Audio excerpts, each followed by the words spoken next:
कहते हैं भगवान को सोने चांदी रत्न और महलों की भेंट से प्रभावित नहीं किया जा सकता। उन्हें प्रभावित करती है तो सिर्फ सच्ची भावना।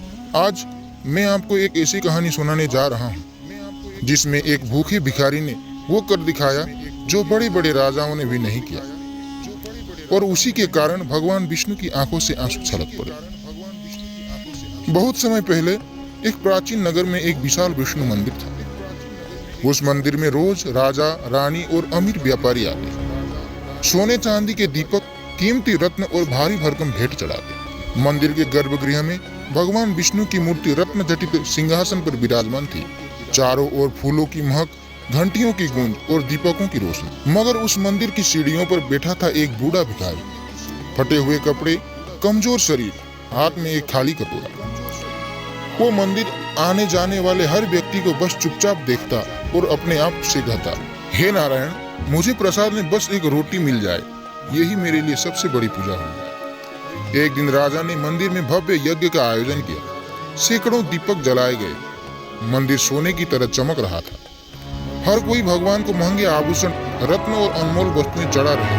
भिखारी भी धीरे धीरे मंदिर के अंदर गया। उसके पास देने के लिए कुछ भी नहीं था, सिर्फ उसके हाथ जुड़े हुए थे और आंखों में उंगली। लेकिन तभी मुख्य पुजारी ने उसे देख लिया। तेरे पास भेंट नहीं है, यहाँ क्या करने आया है? पुजारी ने उसे डांट कर बाहर निकाल दिया। भिखारी चुपचाप सीढ़ियों पर लौट आया और चुपचाप बैठ गया। उसकी आंखों में आंसू थे, लेकिन होठ अब भी प्रभु का नाम ले रहे। उस रात मुख्य पुजारी को स्वप्न आया। विष्णु भगवान उनके सामने प्रकट हुए, मुस्कुराते हुए बोले, पुजारी, कल मेरा सबसे प्रिय भक्त मंदिर आएगा, उसका सम्मान करना, उसके बिना मैं प्रसाद ग्रहण नहीं करूंगा। सुबह हुई, पुजारी जल्दी उठकर मंदिर के द्वार पर खड़ा हो गया।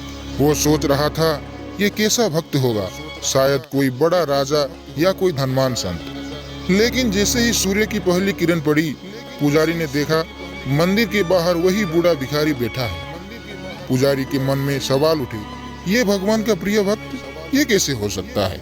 पुजारी ने भिखारी को अंदर बुलाया। मंदिर के गर्भगृह में राजा, रानी और नगरवासी सब खड़े थे।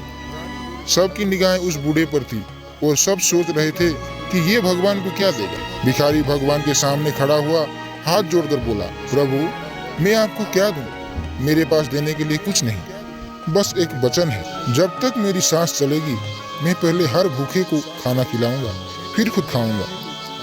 जैसे ही ये शब्द भिखारी के होठों से निकले, पूरे मंदिर में एक दिव्य प्रकाश फैल गया। भगवान विष्णु की मूर्ति की आंखों से जल की एक बूंद टपकी। सब हैरान थे, वो आंसू थे, भगवान के आंसू। एक गूंजती हुई आवाज आई, राजा, रत्न और सोना मेरी आंखों में आंसू नहीं ला सकते, लेकिन इसका वचन, इसकी करुणा, ये सच्ची भक्ति है। राजा और पुजारी दोनों की आंखों से आंसू बहने लगे। राजा ने भिखारी को नगर का अन्नदाता बना दिया ताकि वह कभी भूखा ना रहे और दूसरों को भी खिलाता रहे। आज भी उस मंदिर में भगवान विष्णु की मूर्ति के पास उस भिखारी का छोटा सा चित्र लगा है, ताकि हर आने वाला ये याद रखे, भगवान तुम्हारे धन से नहीं, तुम्हारे भावना से प्रभावित होते हैं, क्योंकि भक्ति में कीमत नहीं, प्रेम की गहराई मायने रखती है। हर हर महादेव। रोमांचक, पौराणिक और आध्यात्म से भरे वीडियो हर रोज देखने के लिए अभी सब्सक्राइब करें। यूनिक कहानियाँ और भक्ति रस का आनंद लें।